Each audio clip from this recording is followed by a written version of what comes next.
Assalomu alaykum hurmatli tinglovchilar. Bugun geografiya ustozlariga ko'mak berish maqsadida yana bir dolzarb mavzudagi taqdimotimizni sizlar bilan ulashmoqchimiz.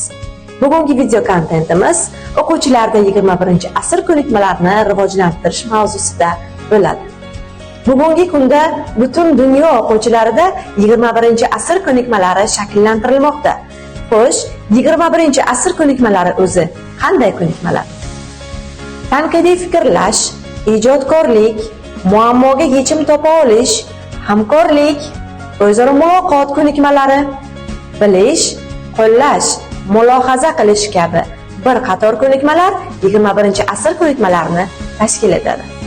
Bugun sizlar bilan birgalikda 10-sinf geografiya darsligidagi Turkiya Respublikasi mavzusini o'tishda 21-asr ko'nikmalarini qo'llab ko'ramiz.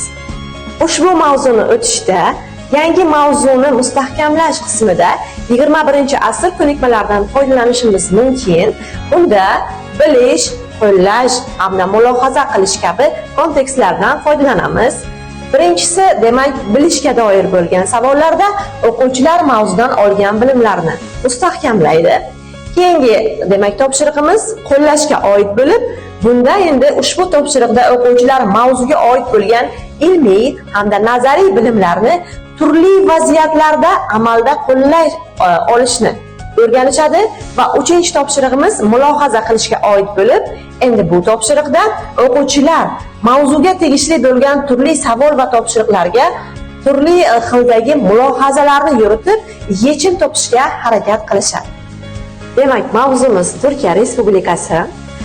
Yangi mavzuni mustahkamlash jarayonida aynan ushbu 21-asr ko'nikmalariga qaratilgan savol va topshiriqlar bilan o'quvchilarga yuzlanamiz va birinchi topshirig'imiz bu bilishga oid bo'lib, aynan bu topshiriqda o'quvchilar mavzudan olgan bilimlarini yana bir karra mustahkamlay oladi.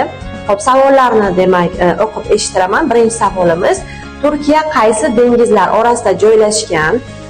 Nima uchun Turkiya hududi yuqori seysmik mintaqa sanaladi? Keyingi savolimiz: Turkiyaning asosiy dini qaysi? Keyingi savolimiz: mamlakatda xorijiy sayyohlarni jalb qiladigan qanday turistik zonalar mavjud?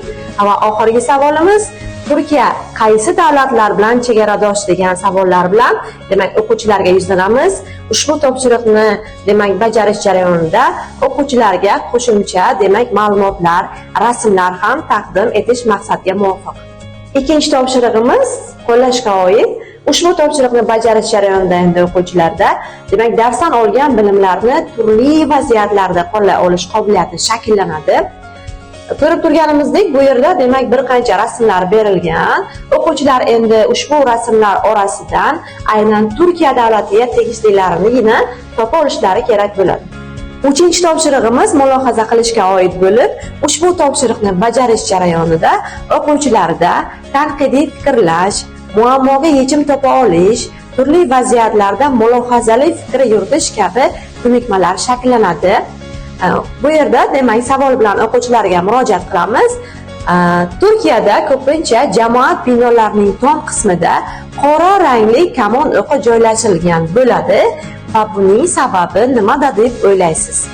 Ushbu topshiriqlarni bajarish orqali o'quvchilarda 21-asr ko'nikmalarini shakllantirishimiz mumkin bo'ladi.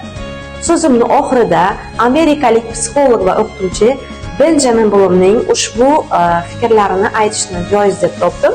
Farzandlar yoshligidan qanday qobiliyatli bo'lmasin, ular maxsus ta'lim usullarisiz va faol qo'llab-quvvatlashlarsiz mashhurlikka erisha olmaydi.